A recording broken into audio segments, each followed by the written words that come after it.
जो बीत गया उसके लिए हमें परेशान नहीं होना चाहिए, नहीं हमें भविष्य के बारे में चिंतित होना चाहिए।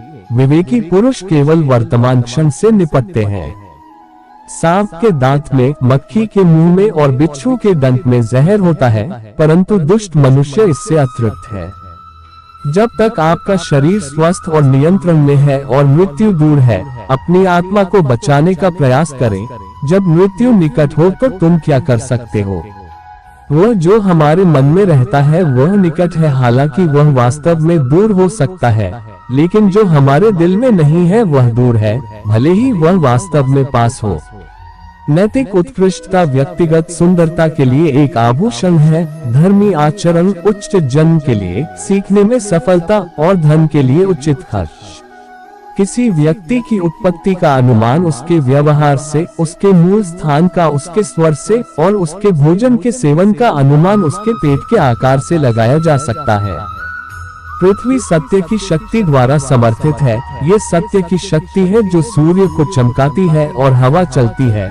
वास्तव में सभी चीजें सत्य पर टिकी हुई हैं।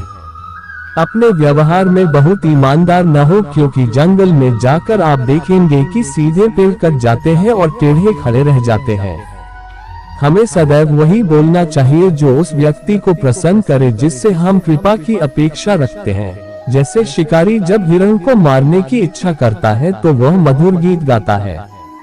एक विद्वान व्यक्ति लोगों द्वारा सम्मानित किया जाता है। एक विद्वान व्यक्ति अपनी विद्या के लिए हर जगह सम्मान पाता है।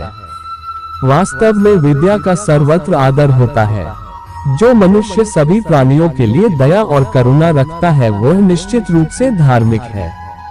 उसे अपनी धार्मिकता साबित करने के लिए किसी धार्मिक प्रतीक या चिन्ह की आवश्यकता नहीं है।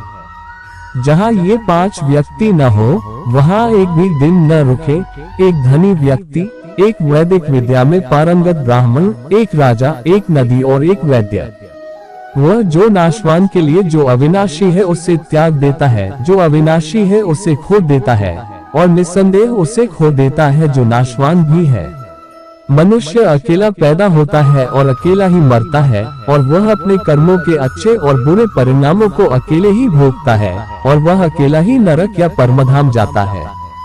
आध्यात्मिक शांति के अमृत से संतुष्ट लोगों को जो सुख और शांति प्राप्त होती है, वह लालची व्यक्तियों को बेचैनी से इधर उधर घूमने से नहीं मिलती है।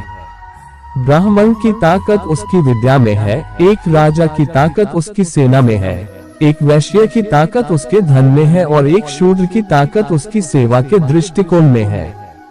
संतुलित मन के समान कोई तपस्या नहीं है और संतोष के समान कोई सुख नहीं है। लोभ जैसा कोई रोग नहीं और दया जैसा कोई पुण्य नहीं। अपमानित होकर इस जीवन को सुरक्षित रखने से तो मर जाना ही अच्छा है। प्राणों की हानि क्षण भर का दुख देती है, परंतु अपमान जीवन में प्रतिदिन दुख लाता है। जिसका ज्ञान किताबों तक ही सीमित है और जिसका धन दूसरों के कब्जे में है, वह जरूरत पड़ने पर न तो ज्ञान का उपयोग कर सकता है और न ही धन का। कई बुरी आदत अतिभोग के माध्यम से विकसित की जाती है और बहुत से एक अच्छी सजा से। इसलिए अपने बेटे के साथ साथ अपने शिष्य को भी मारो, उन्हें कभी शामिल न करें।